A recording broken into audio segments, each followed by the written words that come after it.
Hello everyone and welcome. I am the Congressman and, well, as you can see, my books and my presidential Pez dispensers if you will, have disappeared.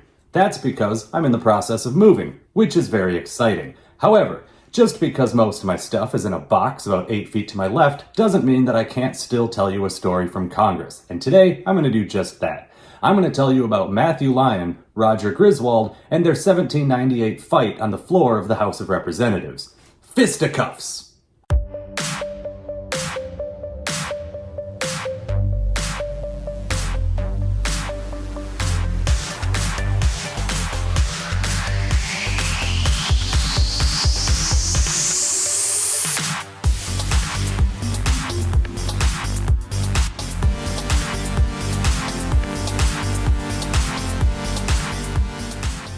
On July 14th, 1750, Matthew Lyon was born in County Wicklow, Ireland, just outside of Dublin.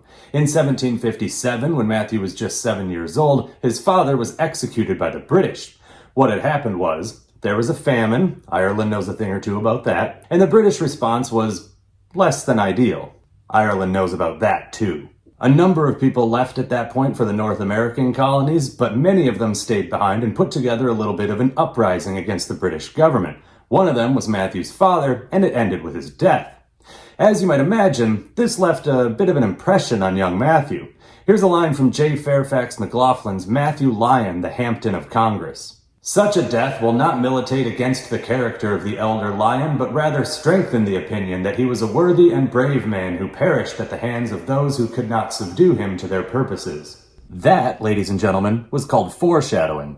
On May 21st, 1762, Roger Griswold was born in Lyon, Connecticut. His mother was Ursula Wolcott Griswold, daughter of former colonial governor Roger Wolcott, and his father was Matthew Griswold, who was at the time a member of the Connecticut Council of Assistants and would later go on to be deputy governor, lieutenant governor, and finally, actual governor. So it's safe to say that Roger Griswold was born into a significantly different world than Matthew Lyon had been. A year later, in 1763, Matthew Lyon was pulled from school at the age of 13 and sent to work as a printer's apprentice to help provide for himself and for his single mother. Now, this was undoubtedly not his ideal scenario, but he did learn a valuable trade, one that would prove very important 30 years later. A couple of years passed and his mother remarried, meaning that Matthew no longer had to work as a printer's apprentice. But at 15 years old, what was Matthew Lyon to do? Further schooling was out of reach financially, but life as an Irish farmer under British rule didn't appeal to him either, especially after what had happened with his father. So, Matthew Lyon made the decision to emigrate to the North American colonies. He did this via indentured servitude, but how exactly he got into it is up for debate. Some historians say that he did it voluntarily as a way of paying his passage across the Atlantic. This was very common at the time and is probably the most likely answer. But there are others who say that he was tricked into indentured servitude by a Carnival Barker-esque sea captain who lured him in with promises of all the money he could make in America as a printer. And there's a third theory. McLaughlin, whose book was a very valuable resource for this video, but it's very pro-Matthew Lyon, so take this with a grain of salt. McLaughlin says that Lyon gave what little money he had to a ship captain to pay for his passage fair and square, but the captain stole his money and sold him into indentured servitude anyway. However it happened, what we know for sure is that in 1765, the 15-year-old Matthew Lyon arrived in New York City, where he was sold as an indentured servant to the extremely wealthy merchant Jabez Bacon, who paid £60 for the young man and took him home to Woodbury, Connecticut. At the same time, just 46 miles away in Lyme, Roger Griswold was growing up in privilege. He attended all the best schools and was being trained from an early age for a career in law. It probably won't surprise you at this point to learn that Roger Griswold is going to become a Federalist, while Matthew Lyon is going to become a Democratic Republican. But that's in the future. In 1766, back in Woodbury, Matthew Lyon had been working as an indentured servant for Jabez Bacon. After a year with Bacon, he was sold to Hugh Hanna of Litchfield, Connecticut for the price of 2 stags, or about £12. This turned out to be a great move for Lyon. The work Hanna required of him took up significantly less time, which allowed Lyon to study in his free time. He also used his free time to work elsewhere. A side hustle, if you will. But unlike our modern idea of a side hustle, which is just an astroturfed concept meant to keep us beholden to the gods of capitalism, Matthew Lyon's version of a side hustle actually improved his quality of life. After just 2 years, Matthew Lyon had saved up enough money to buy out the remainder of his term as an indentured servant. It was now 1768, and the 18-year-old Matthew Lyon was a free man. In 1776, the 14-year-old Roger Griswold moved to New Haven, Connecticut, and entered Yale University. Meanwhile, the 26-year-old Matthew Lyon, now married with 2 children, had moved to Wallingford, Vermont. He was also participating in a little-known chapter of American history called the Revolutionary War. The year before, he had joined Ethan Allen's Green Mountain Boys militia and had been a part of the force that had taken Fort Ticonderoga. Allen was replaced by Seth Warner, and the Green Mountain Boys continued the fight in Canada under the leadership of General Richard Montgomery. Their terms had expired in November of 1775, and they had returned home. Montgomery, as you'll recall from a different video, would be killed a month later at the Battle of Quebec. What happened next is complicated, but it's very important to the fisticuffs that you're all very patiently waiting for me to get to, so pay attention. So it's 1776. Matthew Lyon is back home in Wallingford recruiting a new group of men to join the Green Mountain Boys and get back into the fight. At the same time, in Philadelphia, the Continental Congress had been so impressed by the actions of the Green Mountain Boys at Ticonderoga and in Canada that they called for the creation of a new regiment of the official Continental Army to be drawn from those Vermont militias. They named Seth Warner as captain of this new regiment. Matthew Lyon wanted to keep fighting under Seth Warner, so he petitioned General Horatio Gates, who had taken over for Richard Montgomery after he was killed, to disband the Green Mountain Boys militia and incorporate them formally into Seth Warner's new regiment of the official Continental Army. Initially, Horatio Gates agreed to do so. However, there was a problem. Wheat speculators. To explain, during the 1775 fighting in Canada and in northern Vermont, a number of wealthy speculators had purchased acres and acres of future wheat crops from farmers along the border at low prices. Being in an active war zone tends to lower property values. After the decisive British victory at Quebec, the British had been able to advance much further south, meaning that those acres and acres of delicious wheat were now no longer in an active war zone, so their prices had shot back up. In addition, the British advance south meant that a number of area farmers without Tory leanings had been forced to evacuate along with the army. This meant that all of those valuable acres of wheat fields were now unattended. So, the wealthy wheat speculators petitioned General Gates not to disband the militia, and instead to order it northwards to, heavy air quotes, protect the northern citizens of Vermont. Well, Gates was convinced. So instead of disbanding the militia and incorporating it into the Continental Army, he instead sent 60 men, including 2nd Lieutenant Matthew Lyon, to a place called Jericho. Purely by coincidence, this is where a number of acres of those wheat crops were located. So this small detachment of soldiers was now on its own, completely exposed about 60 miles north of the rest of the Continental Army, and with a British army 20 times bigger potentially bearing down on them from above at any moment. On top of that, the whole reason they were there, to protect the farmers, was crap. Most of the farmers were farther south, hanging around with the safety and numbers of the larger army. The soldiers were there to protect the wheat fields, plain and simple. As you might expect, none of the soldiers were happy about this, and unsurprisingly, they soon decided, to hell with this, and left. According to his own account many years later, Matthew Lyon tried to stop the desertion, but he was outnumbered. I expostulated with them long and earnestly, pointing out the dishonor which such an action would reflect on their country. All entreaties were ineffectual. They declared they had been abused, there was no chance for their lives there, and they marched off for the south side of the river. The other officers, which were 2 captains and 1 lieutenant, seemed willing to go, and I did not think it my duty to resist alone.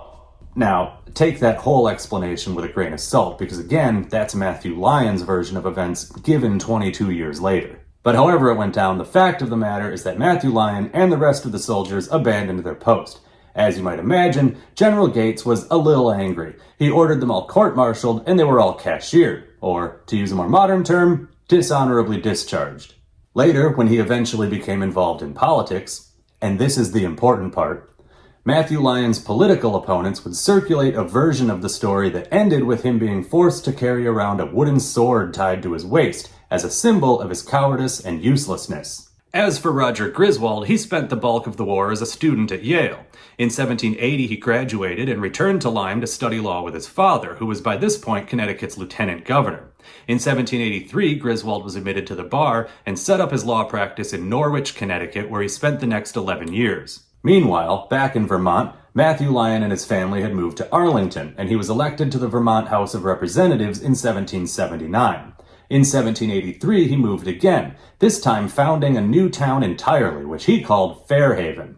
He joined the Vermont Court of Confiscation, but was impeached by the Council of Censors in 1785. So, the council wanted to have a look at some records that Matthew Lyon possessed from his time as a member of the Council of Safety during the last few years of the war. Matthew Lyon refused to turn over the records. The council held an impeachment trial. Matthew Lyon refused to attend, so they impeached him and fined him $500 dues for good measure.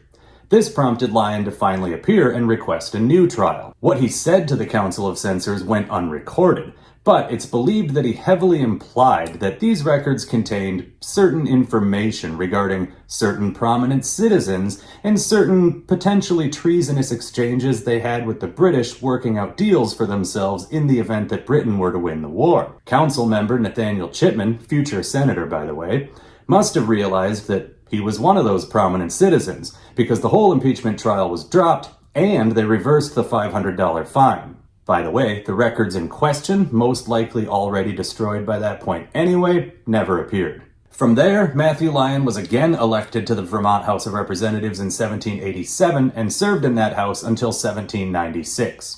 Roger Griswold's path to Congress was pretty straightforward.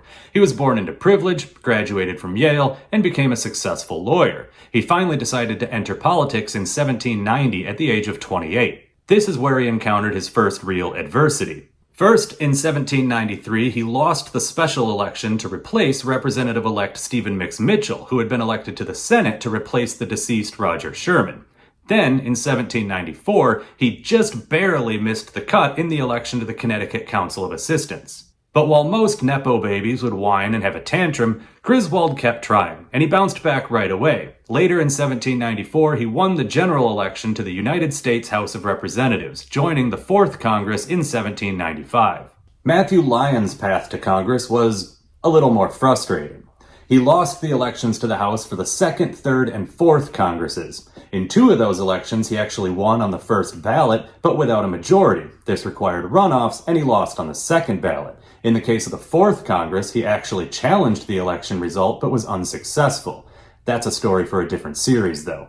In 1796, he finally won with a majority. It took 3 ballots, but at least he had finally won. So he joined the 5th Congress in 1797. Okay, you've waited long enough. Matthew Lyon and Roger Griswold are now both in the House of Representatives. Let's get to the fight. January 30th, 1798, Independence Hall, Philadelphia, Pennsylvania. The floor of the House of Representatives was a bustling place. They were preparing impeachment charges against Senator William Blount. It's a long story. I did touch on it in this video, but I'll tell you more in a later video. And they were voting on who would be managing the case.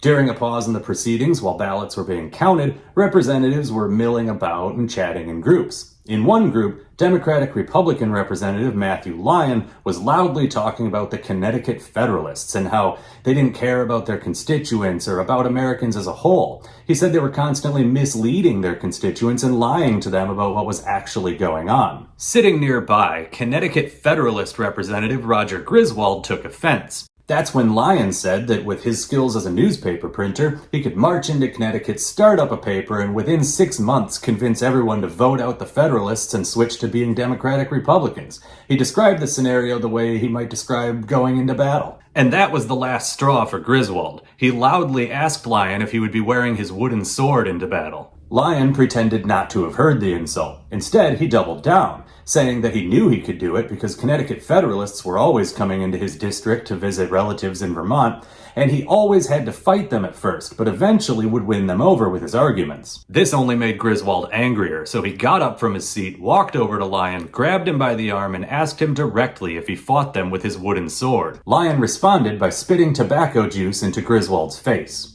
The two of them locked up and started grappling, but other representatives intervened before any actual fisticuffs could happen. Later that day, Massachusetts Representative Samuel Sewell introduced the following resolution. Resolved that Matthew Lyon, a member of the House, for a violent attack and gross indecency committed upon the person of Roger Griswold, another member, in the presence of this House while sitting, be for this disorderly behavior expelled therefrom. The matter was referred to a committee of privilege. They were called that because the whole incident was considered a breach of privilege of the House. On February 14, 1798, the committee's report was presented to the House and the matter went to a vote. It was 52 to 44 in favor of expulsion, but expulsion required a 2/3 majority, which that vote did not meet, and so Matthew Lyon was not expelled. Roger Griswold was pissed. Like, super pissed. Like, he probably spent the entire night pacing the hallway and muttering about the vote and about Lyon and about Democratic Republicans in general until his kid asked him to go mutter in his room and he said he can't. Marge kicked him out. The next day, February 15th, 1798, the floor of the House of Representatives was once again a bustling place. The opening prayer had been read, but order had not yet been called for. So, congressmen were once again milling about, chatting in groups, warming their hands by the fire, checking their mailboxes, etc. and so forth. This time, Matthew Lyon was sitting at a desk reading over some papers. And that's when it happened. Roger Griswold walked straight towards Lyon's desk. Without saying a word, he started beating Lyon over the head and shoulders with his hickory walking stick. Lyon tried to get up, but he was sort of trapped by his desk. He tried to retrieve his own walking stick from the floor, but he couldn't quite reach it. Eventually, he managed to get free from the desk and started trying to fight back, but the blows from Griswold's cane drove him backwards. They ended up near a fireplace, so Lyon grabbed a pair of metal tongs to use as a weapon of his own. A political cartoon printed the next day captured the moment. After a brief back and forth of makeshift swordsmanship, Griswold and Lyon both dropped their weapons and started throwing hands. Before long, they locked up and fell to the floor. At this point, fellow representatives finally got involved. Sort of like how hockey referees wait till two fighters fall to the ice before getting in there to try to break it up. New York representatives Jonathan Havens and Lucius Elmendorf each grabbed one of Griswold's legs to pull him off of Lyon. The two were finally separated and things began to calm down. However, just a few minutes later, Lyon and Griswold ended up near each other in the lobby. By now, Lyon had gotten his walking stick back, and Griswold had lost his in the jousting match with Lyon's fireplace tongs. As soon as Lyon realized that he was standing near Griswold again, he immediately lunged for him and hit him with the walking stick. This time, Griswold was forced back. At this point, Massachusetts Representative Samuel Sitgreaves handed Griswold his walking stick, but before Griswold could start swinging again, the two were finally separated once more. It took a little while, but order was finally restored, or at least as much as it was possible to obtain from the agitated state of the House. After a couple hours, they gave up and adjourned early. The next day, Kentucky Representative Thomas T. Davis put forward the following resolution. Resolved that Roger Griswold and Matthew Lyon, members of this House, for violent and disorderly behavior committed in the House, be expelled therefrom. A week later, on February 23rd, by a 73 to 21 vote, the House voted against the expulsion resolution. The general consensus was that expulsion was just too severe and would really just make the House look bad. So North Carolina's Robert Williams proposed a reworded version, calling for both men to be formally reprimanded by the Speaker of the House. That resolution failed as well, but by a much closer margin of 48 to 47. In the end, after all that, they settled for just accepting apologies and essentially making both men promise to behave themselves from now on. Before we move on, I absolutely must read something to you. So, there's a ton of description and testimony regarding the spitting incident and the fight available online right now in the Annals of Congress, which I highly recommend. But I need to show you the funniest description of all. This comes from Porcupine's Gazette, a super Federalist newspaper published by William Cobbett under the alias Peter Porcupine. This is from the January 31st, 1798 edition, reacting to Lyon spitting on Griswold, as reprinted in McLaughlin's Hampden of Congress. The public are extremely anxious to know whether it was tobacco juice or natural saliva that the Honorable Matthew Lyon Esquire squirted into the face of his brother legislator. Next, after this important point, we Philadelphians all want to have out the whole history of the wooden sword. There is certainly something at the bottom of this story that the honorable member wishes to keep in oblivion. Yesterday, the House of Representatives came to a decision on the filthy conduct of this spitting hero. An amendment was proposed by the supporters of Mr. Lyon, for, strange as it may seem, supporters he has, the object of which was to substitute a reprimand in place of expulsion. This was rejected by the gentlemen with disdain. They very truly said that to punish such an odious, such a base offense in so slight a manner would be infinitely worse than doing nothing at all, as it would, in some sort, be giving a sanction to brutality. The original resolution for expulsion was then put when there appeared 52 for it and 44 against it, and as the Constitution requires that to expel a member there shall be a majority of 2/3, the resolution was lost, and it was determined that the man of spittle should, unpunished and uncensured, still sit as a member of the Congress. Be it remembered that in the year of our Lord 1798, the close of the enlightened 18th century, one Matthew Lyon, an Irishman and a furious Democrat, was sent to Philadelphia by the enlightened Republicans of Vermont to represent them in the Congress there assembled. That on the 30th day of January in the enlightened year aforesaid, the said Lyon did, in the Congress Hall, while the House was in actual session, spit the slime from his jaws into the face of Roger Griswold, a member from Connecticut. And whereas it is just that the said 44 men who voted in favor of the said Lyon, and by whose means he was kept in the said Congress, should be made known to their constituents and to the universe, and also that the memory of their conduct should be perpetuated and handed down to their children if perchance they may have any. Strong words indeed. Now, this is from 2 weeks later, from the February 16th, 1798 edition, reacting to Griswold attacking Lyon, also as reprinted by McLaughlin. He was sitting alone, involved in deep contemplation, when Mr. Griswold first spied him. No sooner did this happen than he caught up a thick hickory stick, made towards the man of spittle, and, in the twinkling of an eye, without giving him time either to eject his saliva or say, "My," he began to belabor him. Poor Lyon got out of his seat, made at his assailant, and endeavored to grapple with him, but the supple New Englander, who is as active as he is strong, beat him from him with his left hand while he thrashed him with the right, and thus did the member from Vermont receive a shower of blows. He ran to the fireplace and catched up a pair of tongs, just like a lady, and attempted to use them, but his antagonist presently disarmed him and continued to beat away with as regular a stroke as did the drummers of General Gates on a former occasion. At last, Lyon made shift to close with him, when Mr. Griswold immediately kicked him up and made him measure his length on the floor. Here several gentlemen came up and took off the enraged New Englander, or it is reasonable to suppose that he would have continued to pummel away for some time longer. The poor man of saliva was most dreadfully cut and bruised, and had not nature, foreseeing perhaps this encounter, taken particular care to fortify his head, it must have been smashed to pieces. The change in tone, now that a Federalist was the aggressor and a Democratic Republican the victim, is remarkable. We sort of have a tendency to think that ultra-polarization and political party fanaticism are modern problems, but oh no, those are inherent features of any two-party system. Anyway, let's get back to Griswold and Lyon. Roger Griswold did mostly behave himself for the remainder of his term in Congress, which lasted until his resignation in 1805. From 1807 to 1809, he was a judge on the Connecticut Supreme Court, and then followed in his father's footsteps. He was lieutenant governor from 1809 to 1810, and then the actual governor from 1810 until his unexpected death at the age of 50 on October 25th, 1812. Matthew Lyon, on the other hand, well, let's just say he wasn't done causing trouble just yet. Remember how he was a newspaperman by trade? Well, in October of 1798, he started up a new paper, which he called The Scourge of Aristocracy and Repository of Important Political Truth. Solid title. And in this paper, he was extremely critical of President John Adams, saying he had, quote, an unbounded thirst for ridiculous pomp, foolish adulation, and selfish avarice. But he only ever published the one issue, and that's because 1798 was also when something called the Alien and Sedition Acts were passed into law. And as soon as that happened, Matthew Lyon, a sitting congressman, became the first person to be arrested and charged under the new Sedition Acts. Lyon argued that his arrest was unconstitutional because A, freedom of speech, and 2, his words had been written before the laws went into effect.